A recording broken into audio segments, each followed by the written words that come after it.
up the jellies way back in 1999, so that was actually last century now. So I've been here for over 20 years. Started in jellies, did the shark feeds, looked after fish as well, but now we're here at this fantastic jelly lab that we've been waiting so long for. What are some of the highlights of your career?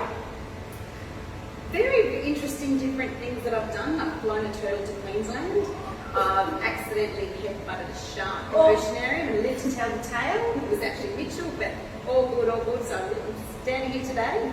And obviously the highlight is being able to breed these beautiful animals that we have here. We have just 6 different species here, SEA LIFE Melbourne Aquarium, so it's a very exciting challenge to do and to have all these on display.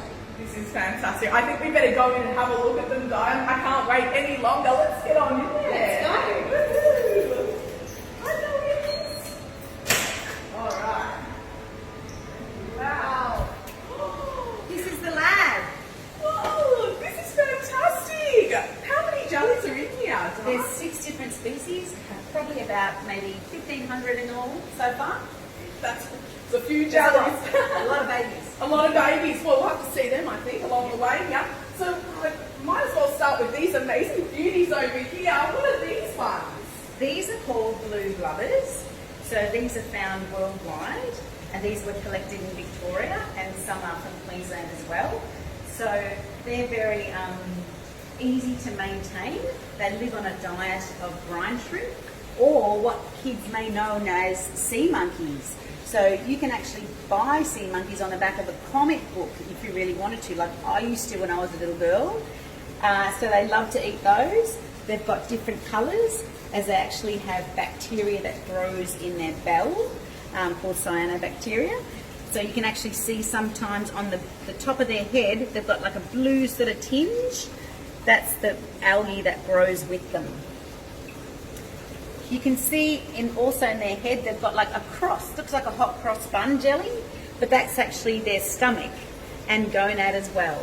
So the food is taken up in the tentacles, in those long tentacle-like structures there, and the pulsations help to move the brine shrimp into the bell of the jelly. And when they've got their food in their head, they turn orange. So we know that they've been fed, and this is the food that we've got here for them. I put aside for everybody to see. So this is called brine shrimp or sea monkeys. They're live, but it's a bit hard to see them that they're actually moving. But if you hold really still, take a breath maybe. But I can assure you that they're actually live. So they're like plankton, so very, very small, but you can see them if you really hold really still. And then we just put them in the water. They're fed 3 times a day. And if you were to come back in, say, half an hour or so, you'll see that their head is orange. Now, I know jellyfish don't have brains, Di, but do you reckon they know when it is food time?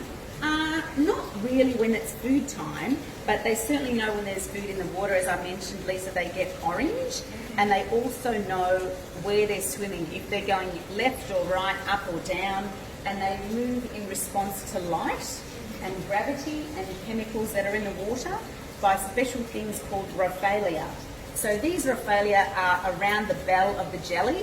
They're very small to see, but they certainly know where they're going, left or right, up or down. So they are current dependent, but they certainly know where they're going in the direction of the tank.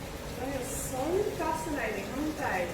They look like they're enjoying it themselves there. Now on top of these little guys, wow, these are amazing. Look at the colour in these. Could you tell us about these beautiful jellyfish? These are one of my favourites in the lab. So these are baby lion's mane jellies. So you see they're very, very tiny. We've actually bred these here. All of these that you see in the lab we've bred here. So even when they're this tiny, the size of a 5-cent piece, you can see the long tentacles that they've got there. That's their feeding tentacles. And on those tentacles are things called nematocysts, which are stinging cells. So they're fed the brine shrimp as well. So when the brine shrimp touches that tentacle, they'll actually sting the food that we'll put in and drag it up. So it's sort of like a fishing net. So they're very, very efficient feeders, and it's very nice to actually watch and uptake the food as well. And Could you tell us a little bit about how they get their colour? Because we can see the orange is beautiful, the pink is beautiful, there's a few different colours going on around here. What determines that? It's just species dependent. So lion's manes have always got the red gut and the pale tentacles, whereas the blubbers tend to have, as I explained, the blue tinge around their bell and sort of an orangey colour or clear pattern. So it depends on what species it is as to the colour of it. Yeah. What's your favourite jellyfish though, Di? My ultimate favourite is a sea nettle, which I have looked after before, but I do really love the lion's manes. They're so very pretty and very vibrant with their red colour in this particular tank. So yeah.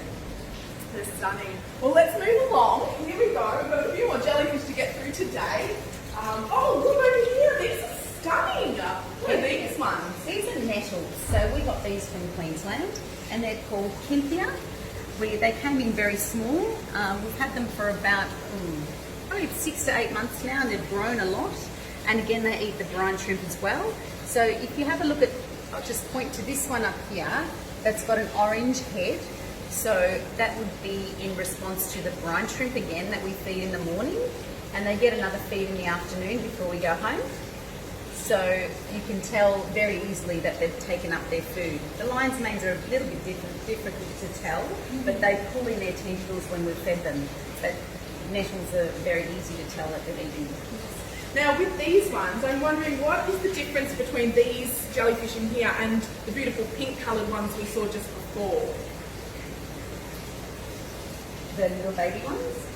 The ones that look like the most beautiful ones that you're saying are your favourite, like the... Well, these are the same. Yes. So they're both lion's manes. They're just different sizes and different growth rates. So yeah, but they're the same. Yes, and the colours are a little bit different here, or do you think it's the exact same? It's exactly the same. It's just perhaps a reflection of the light. The light. I was going to say they do look different, but like obviously they're very similar in it. But yeah, they're gorgeous. All the same anyway. And here's some more of them. Oh my goodness. We've got some more around the corner here. Is that right, Di? These ones are our moon jellies. And so these have got different stages of development as well. Our baby ones are here. So you'll see them here. They're a size of 5-cent piece. Maybe these are a 50-cent piece next door. So these ones are about 4 weeks old. The next lot could be about 2 months old, and the ones on the bottom, they're probably about 6 months old. They get as big as a dinner plate, moon jellies, and the lion's manes, my favourite ones, love to eat these ones. So we can't keep them together.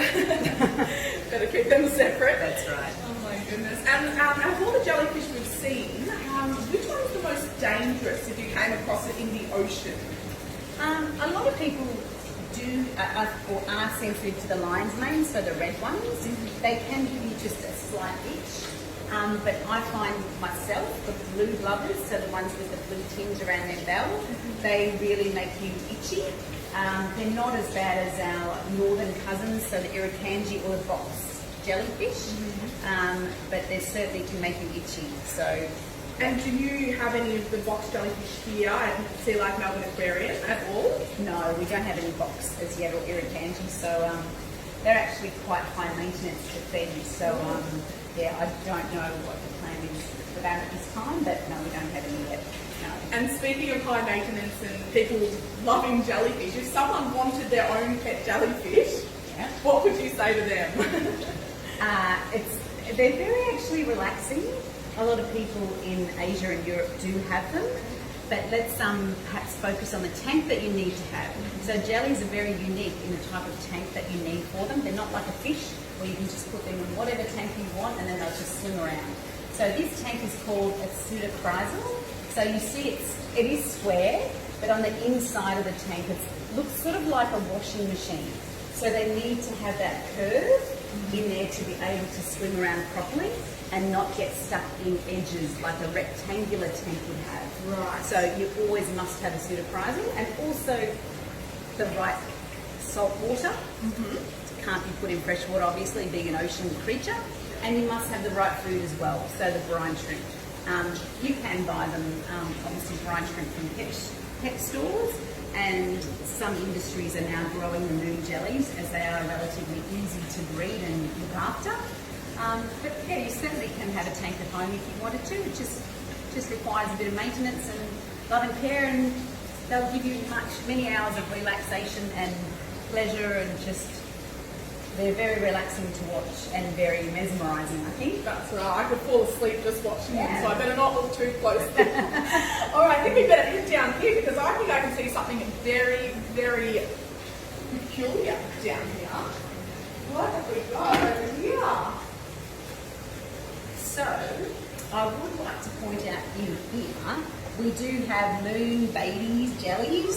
So, the baby form of a jelly is what's known as a polyp. So, they just attach to anything that we put in the water, namely the Petri dishes, or you can see the blue PVC plastic that we've hung up there. And they just grow, and they're also fed on artemia or the brine shrimp. Mm-hmm. And then once they've grown to a certain length, they spit off little jellies. They're like a stack of pancakes. So one polyp will probably give birth to about 7 or 8 jellies. And then they go down a slippery slide slope into the next tank, and then we collect them and grow them up to the big moons that you've just seen.